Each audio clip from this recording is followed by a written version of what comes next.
weakness of the mind. So in this 5-minute video, I want to encompass what is truly going on within the mind and ultimately how we can become aware of the phenomena within our minds. So first of all, I would like to bring to our attention that the mind's thoughts, what we perceive, we need to break free of identifying that the mind's thought belongs to us. If we are trapped within believing that the mind's thought belongs to us, we are ultimately open to temptations which may not lead us to our best experiences. And this ultimately is not negative, because we are able to learn within these experiences and ultimately get to strengthen our choice within the inner knowing of what is right and what is wrong throughout our life events, throughout when we make the wrong choices, when thoughts come into our minds and we produce actions which ultimately grant reactions. We get to see what has made us feel good and what has made us feel bad. There is no such thing as negative.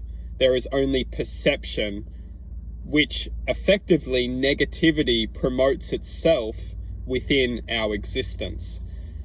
Now, this leads to understanding that we are effectively almost, you could call, a fishbowl, and our minds are effectively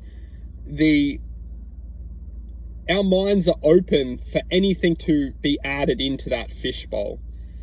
You know, if you want to feed a fish, you simply put food in the fishbowl, and then if the fish wants to eat it, it will eat it.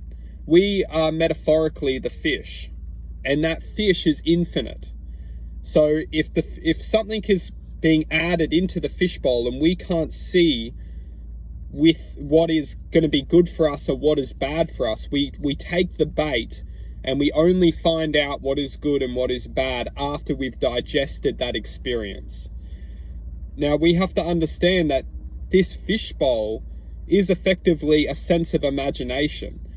It's a sense of infinite possibility. And we as the fish are the explorers within this lifetime. We are not just within this lifetime, but we are explorers within infinity. We have the ultimate potential to, within this lifetime, awaken to understand what we truly are, which is just an experience. We're an experience that takes form within this human experience.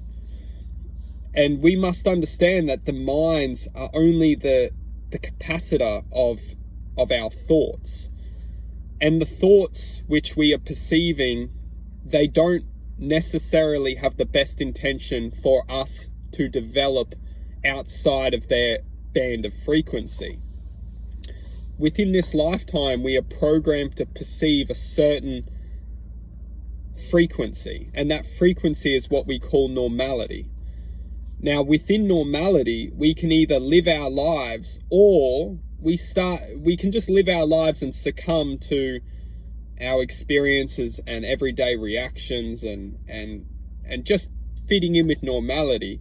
However, for many of us, we will feel that there is something more than normality. There is something more than the frequency which we're just broadcasted to experience.